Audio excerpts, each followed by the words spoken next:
Hi, welcome back to Technology Review. I'm your host, Mac Jackson Jr. You can find us on Facebook at facebook.com/Mac Jackson Jr. or facebook.com/Technology Review TV. Remember to click on the like button of our show, and we'd love to get your likes, that you're liking what we're doing and information we are disseminating to you. You can find us on Twitter at twitter.com/Mac Jackson Jr. That's twitter.com/Mac Jackson Jr. Also, my website at macjacksonjr.com. That's macjacksonjr.com. Register for upcoming webinars and be a part of our Protection Connection community. You also get a free gift, a free report on cybersecurity, how to protect your business. It's a very, very good report chocked with information that you can use now, folks, now. All right, in our business spotlight, this is where I ask the question, what is the biggest business risk for organizations? The biggest business risk for organizations, and that is businesses are not mapping cybersecurity threats to their bottom line. They're not mapping the threat of a cyber attack to their bottom line of losing money. They're looking at it as, well, it's an issue that's going to happen to some other company, and it's not going to happen to our company. And they're not mapping the two issues together. And folks, it's happening every day. There is a connection to cybersecurity and the effects of the bottom line for businesses. And that's because companies are mostly being reactive versus being proactive when it comes to cyber attacks and cybersecurity. They're relying on their IT departments or other organizations to maintain their data. The software manufacturers, for example, they're saying, oh, it's the software manufacturer's fault, it's someone else's fault. Well, folks, laws and regulations are changing. And the onus of this activity are going to be pointed right back to the CEO of the organization, even a small mom and pop shop or a one-person organization. You're going to be responsible if you and your company tracks, stores, records personal identifiable information of your customers, your employees, and other information regarding individuals' security and privacy. And if you do that, you're going to be responsible for it. Make sure that it is secured. The best way to make sure it's secured is by education and understanding where does the data come from, where is it stored, and how do we get rid of it once we have completed our transaction.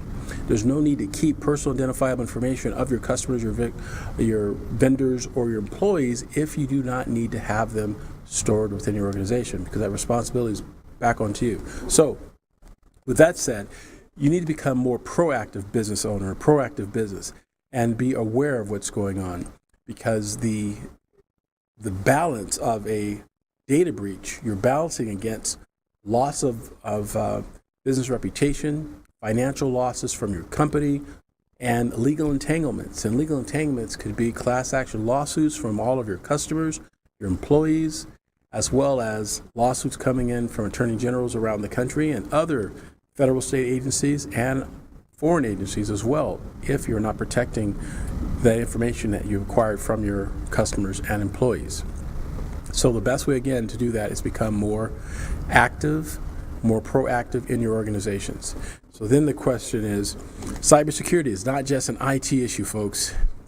It affects a company's bottom line. That's the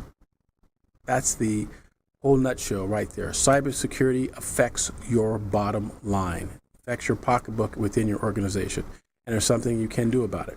Next question I have for you. Would you know if you were under a cyber attack? Would you know? And if you were, would you know the cost of how much it would cost you by being under a cyber attack? Okay, so let me answer the first question for you.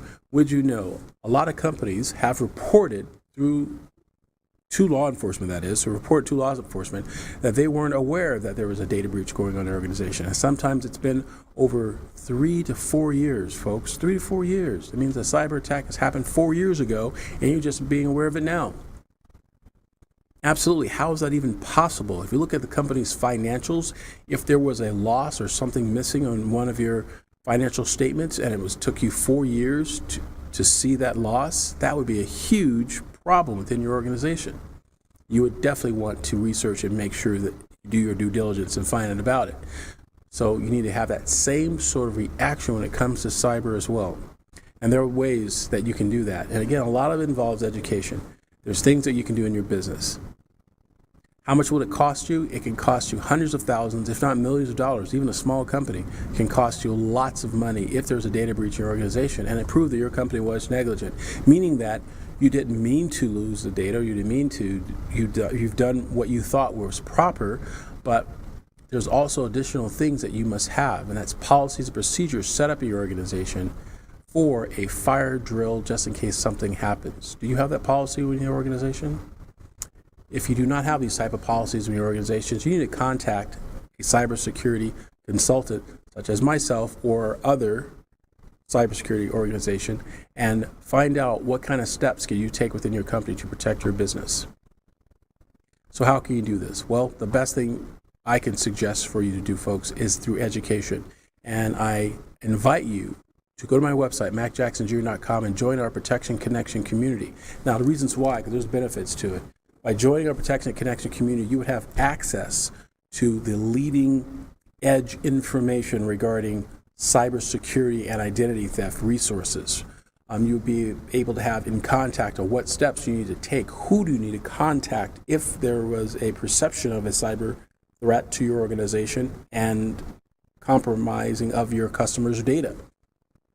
How should you contact your customers and let them know there's a cyber attack going on in your organization? Who in law enforcement should you contact if there is a cyber attack within your organization? And how are your employees trained? These are just some of the questions that you should ask yourself, your legal team, your accounting team, and your IT departments of your organization to find out if you have these questions answered and policies created, then you're doing much, much better than over 60% of American businesses, folks. Absolutely. You're doing much, much better because you're taking the steps that are necessary to protect your business. Join our Protection Connection community. You will have your employees trained with audio and videos. There'll be webinars as well and upcoming workshops that are in your location around the country that they can come to and attend, as well as online webinars as well for training. There'll be interviews with leading industry experts and within law enforcement talking about the status and what's going on, the latest in cyber attacks and cybersecurity and how it can affect your business and what you need to do to protect your organization. All for a price of $19.95. Just it's cheaper than a cup of coffee a day, folks. $19.95 a month per person in your organization. You'll be able to have access to this information in your business. So definitely contact us. One of the other things you'll be learning, folks, is about policies. Let's talk about that really quickly here. Type of policy that you should have in your company currently, right now, what you should have is a policy regarding passwords. How are passwords by your employees created? Do you have a policy that tells them that their passwords should be reset every 30, 60, or 90 days in your organization with a new and different password? If not, maybe it's something you should think about.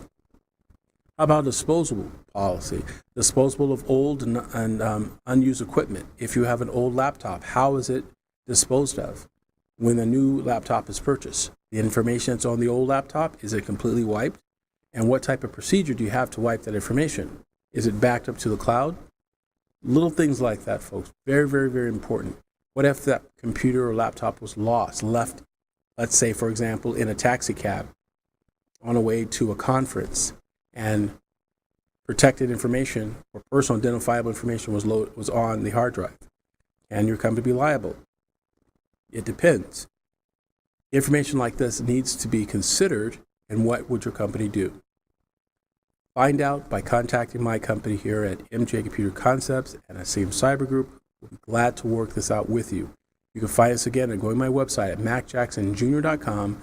That's MacJacksonJr.com, or going to my website or Facebook page as well at facebook.com/Technology Review TV. That's facebook.com/Technology Review TV. Look at some of our articles that we've posted on case studies regarding identity theft and fraud and what clients have done now to give them a peace of mind to know that their organization has done everything they can to protect their customers' data from the fastest growing crime of the 21st century. And again, folks, our best defense is definitely through education. Knowledge is a new currency. We need to protect our businesses. Thank you for being with us in this session. We'll be back after these messages for more information on cybercrimes. Thank you.